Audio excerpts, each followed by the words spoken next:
салом бинандагони азиз, барномаи ахбори озодиро бо хабарҳои охирини тоҷикистону ҷаҳон ман Зарангези Наврӯзшо аз студияи марказии радиои озодӣ дар Прага пешкаши шумо мекунам.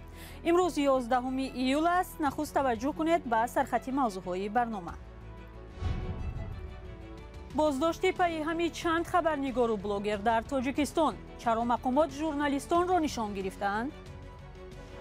مقامات حفظ حقوق حداقل امکان کوشش به خرج داده است که افکار جامعه را به طور خود اداره نماید. 18 ҷасадро аз зери вайронаҳо берун оварданд. талафоти ҳамлаҳои Русия ба маҳалҳои аҳолинишини Украина меафзояд. ва қонун манъ мекунад, вале сафи занони дуввуму саввум кам намешавад. мушкили бисёрзанӣ ва рӯзгори занони дуюм дар кишвари ҳамсояи Тоҷикистон. баъд аз таваллуди писарам онҳо сумкаҳои маро гирифта ба хона бурданд. баробари ба хона расидан модари вай гуфт: ту ин кӯдакро ба ман медиҳӣ. боздошти чандин хабарнигору блогер дар Тоҷикистон мояи ташвишу нигаронии рӯзноманигорони тоҷик шудааст. баъди тақрибан як моҳи боздошти Далери Эмомалӣ ва Абдуллои Ғурбатӣ, дастгир шудани ду хабарнигори дигар ҷомеаи журналистони тоҷикро такон дод. Завқибек Саидаминӣ ва Абдусаттор Пирмуҳаммадзода, журналист ва фаъолони шабакаҳои иҷтимоиро рӯзҳои 8 ва 9 июл мақомот ба бозпурсӣ даъват карда, дигар ҷавоб надоданд. ин боздоштҳо чӣ маънӣ доранд? ҳамкори мо Сарвинози Рӯҳулло дар ин бора бо таҳлилгарон суҳбат кард. бубинам ки воқеан инҳо бо мо чӣ гуна рафтор хоҳанд кард, чун сол боздошти Завқибек Саидаминӣ ва Абдусаттор Пирмуҳаммадзода, ду хабарнигор ва блогери тоҷик ва он ҳам дар пасманзари сарнавишти Далери Эмомалӣ, Абдулло Ғурбатӣ, Хушрӯз Ҷумаев, Улфатхоно Мамадшоева ва Муҳаммадсултон Мавлон Назаров сабаби нигарониҳо аз як маъракаи зидди журналистон гаштааст.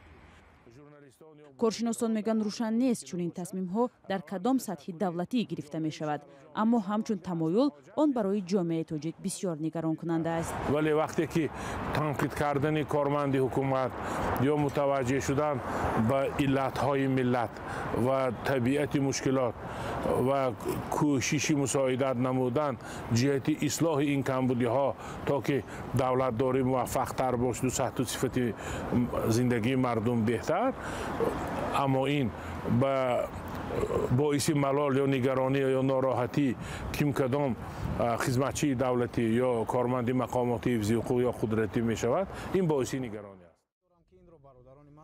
Завқибек Саидаминӣ ва Абдусаттор Пирмуҳаммадзода, ҳар ду корманди пешини телевизиони давлатии Тоҷикистон, солҳои ахир асосан дар шабакаҳои иҷтимоӣ назару андешаҳои худро баён медоштанд. ҳоло ҳар ду дар боздошт ҳастанд ва маълум нест ба чӣ муттаҳам мешаванд. боздошти ду нафари матраҳ дар ҷомеа, Завқибек ва Абдусаттор, боиси нигаронии ҷомеа гардид. ин идомаи он кӯшишҳои таҳти контрол қарор додани афкори ҷомеа аз ҷомеи мақомоти давлатии Тоҷикистон аст. ва ман гумон мекунам ки бо ин амал мақомоти ҳифзи ҳуқуқ ҳаддаक़ал имкон кӯшиш ба харҷ дода истааст ки афкори ҷомеаро ба таври худ идора намояд ва ин кӯшишҳо واکنشی برعکس در جامعه جهانی پیدا میکنند. در توجیکستان در یک ماه اخیر 7 نفر از بلوگر و خبرنگاران دستگیر شدند، ولی در مورد هیچ یکی از آنها مقامات اظهارات رسمی نشر نکرده است. چندین خبرنگار دیگر میگویند تحت فشار قرار دارند، از جمله تلفن و کامپیوتر آنها مصادره گشته است و خودشان هشدار گرفتند. سازمان‌های بین‌المللی حامی حقوق و کشورهای غربی بارها از حکومت تاجیکستان خواستند که تعقیب و تهدید و فشار به خبرنگاران را بس کند. مراجعاتی که ظاهراً به گوش مقامات نمی‌رسند و یا رسند هم نادیده گرفته می‌شود. барномаро бо гузориши дигар аз Тоҷикистон пай мегирем. дар пайи афзоиши мавридҳои сироят ба COVID-19 дар бархе аз кишварҳои ҳамсояи Тоҷикистон, аз ҷумла قزاقستان و قرقیزستان در تاجیکستان هم چاره‌های پیشگیری از گرفتاری سخت‌تر شده است. هرچند مقامات میگوید دیگر یگان محدودیت در مرزها جاری نکردند، اما حرارت مسافران و گواهینامه واکسینه تفتیش می شود. تفصیلات در گزارش شهلایی عبدالله. در پی به کشورهای همسایه دوباره پهن شدن کرونا مقامات تاجیک نظارت در فرودگاه و گذرگاه‌های مرزی را سخت‌تر کردند. این در حالی است که در تاجیکستان یگان حالت گرفتاری به کرونا به قید گرفته نشده است. مقامات میگویند در فرودگاه‌ها و سرحد یگان محدودیت جاری نکردند.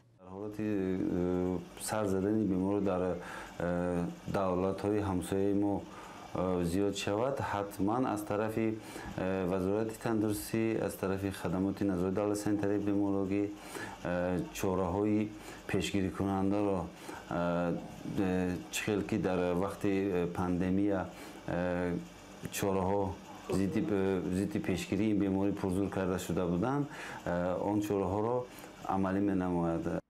فعلا در فرودگاه و گذرگاه‌های زمینی حرارت مسافران سنجیده می شود و از مسافران گواهینامه واکسینه می پرسند. این چاره‌ها را بعضی از مسئولین به گرفتاری مردم کشورهای همسایه از جمله قزاقستان و قرقیزستان و ازبکستان شرح می‌دهند. در این کشورها هفته‌های اخیر کرونا ویروس نو دوباره ثبت شده است.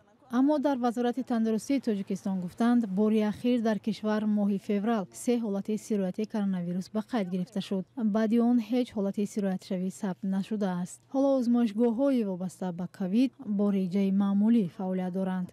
این زمان مراجعت بیماران در ما به‌نهایت کم گشته، سطح بیماری نیز به‌نهایت پست گشته است.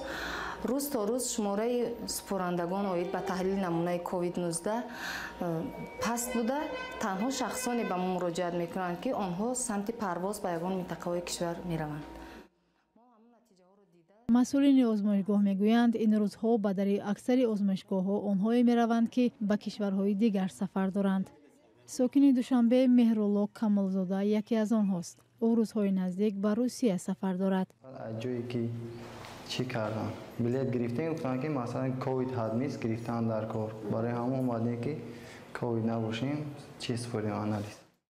تاجیکستان آخر ماه اپریل سال 2020 موجودیت کرونا ویروس را در کشور اعتراف کرد. هرچند تا این وقت حالتهای مرگ شبهناک زیاد رسانه‌ای میشد، مقامات اکثر آنها را به پنیومونیا یا التهاب شوش ربط میدادند.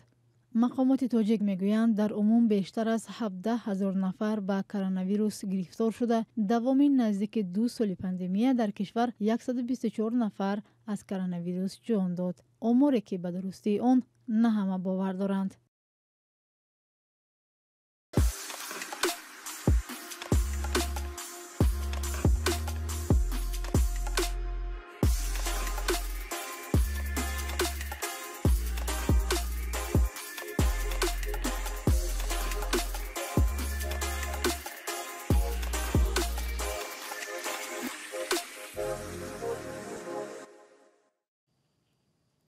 نجاتبخشان اوکراینی جستجو را در ویرانه‌های یک بینای 5 طبقه استقامتی در ولایت دونیتسک ادامه می‌دهند که در نتیجه ضربه موشکی روسیه فرو رفت. در این حمله به گفته فرماندهان اوکراینی 18 نفر کشته شدند. 6 نفر را از زیر ویرانه‌ها در خانه در شهرک چسفیار زنده بیرون آوردند. مقامات گفتند تا ساعت 8:45 امروز به وقت محلی 18 جسد پیدا کردند. آنها میگویند ممکن است 10 نفر دیگر زیر ویرانه‌ها مانده باشند.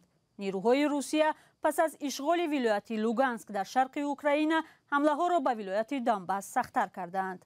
پاولا کیریینکا رئیس ولایت دونیتسک در تلگرام گفت که پس از ضربه موشکی روسی اورگان به بینای 5 طبقه 30 نفر زیر ویرانه‌ها ماندند. رئیس جمهور ولادیمیر زلنسکی گفته است حمله به چسفیار او را وادار کرد مسئله جنایت‌های جنگی را در دستور کاریش در هفته روان شامل کند.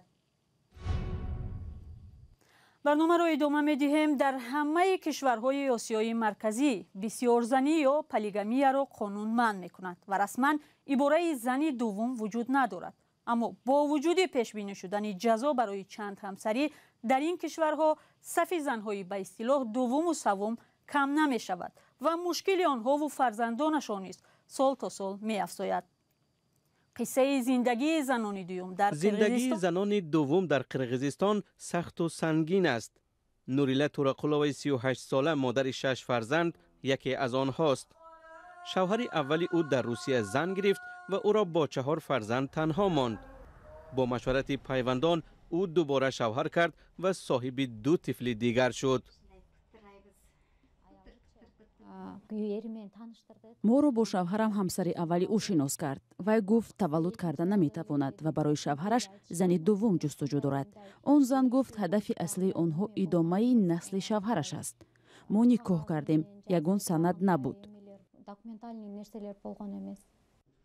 از ازدواج دوم هم نوریلا بخت نیافت. شوهرش با وجود وعده های فراوان او را نگاه و بین نمی کند و به خانه هم کم می آید. هرچند 2 فرزند دارند. در نیم سال یک بار به خانه آمده برای من 200 تا 300 سوم میداد. من در یک درمانگاه خصوصی کار کرده 15,000 سوم معاش می گرفتم و با این پول کودکانم را تامین می کردم. از شوهر دوم حالا تنها دخترش در تربیه نوریلا است. پسرش را شوهرش گرفته است.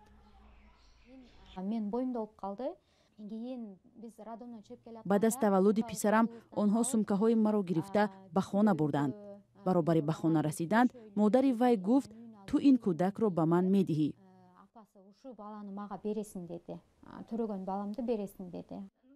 حالا نوریلا میخواهد که پسرش را برگرداند ولی به مشکل حقوقی روبرو شده است. پسر و دخترم باید یک جا کلان شوند. آنها نباید از هم جدا باشند.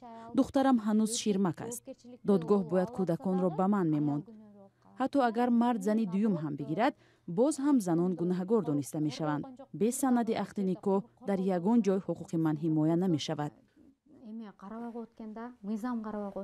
مردان دوزنه کوشش میکنند که رابطه هایشان آشکار نشود. چون این ازدواج ها می توانند سالها پنهان مانند، حتی از شخصان نزدیک مرد و زن هم. شوهر این زن ازدواج دومی خود را از خانواده و دوستانش پنهان می دارد. من فکر میکردم او به خویش و تبار و دوستانش میگوید، اما بعد از نکاح او وقتی اومد که من 5 ماهه حامله‌دار بودم و وقتی در کوچه شناسهایم را میدیدم شرم میداشتم. آنها میپرسیدند که تو شوهر کردی؟ این برای من یک ضربه بود. من دیگر به بیرون کم میبرآمدم. من نمیدونم حتی کی هستم، زن دوم یا کی. زنان در قرقیزستان میخواهند که درباره حقوق خود بیشتر بدانند. آنها در این مسجد محلی جمع آمدند تا موضوع چند همسری را بررسی کنند. برای زنان یکم هم خبر اینکه شوهرانشان یک همسر دیگر دارند یک ضربه سخت است. یک پژوهش خبرنگاران رادیوی آزادی معین کرد که در 2 ماه تقریبا 130 نفر در شبکه‌های اجتماعی از بسیار زنی و آزار و اذیت زنان دوم شکایت کردند. بسیار زنی در قرقیزستان منع است، اما قانون هم نتوانسته از پیش راهی صدها مرد را بگیرد که همزمان با 2 و یا چند زن نکاح کردند.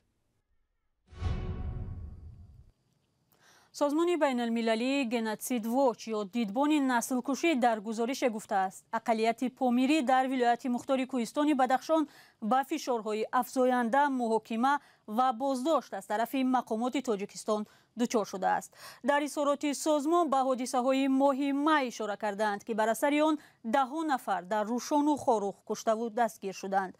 همچنین حکومت تاجیکستان را تنقید کردند که فعالان پامیری را در مسکو ربوده به تاجیکستان آوردند. مقامات تاجیکستان رسما واکنش نکردند. رئیس جمهور امامعلی رحمان ماه ایون امسال در سخنرانیش در ختلان گفت دستور بی‌ضرر کردن سلاحداران را در بدخشان او داده است، چون به گفته‌اش علاج دیگر نبود. سازمان دیدبان نسل کشی در پایان گزارش خود توصیه داده است که اتحاد اروپا، آمریکا و ناتو نسبت به آزار و اذیت پامیری‌ها توجهی بیشتر کنند. بیننده عزیز، این خبری آخرین در برنامه اخباری آزادی بود. با سپاس از شما برنامه را پایان میبریم. خبرهای بیشتر را از سامانه آزادی و شبکه‌های ما پیگیری کنید. خدا نگهدارتان.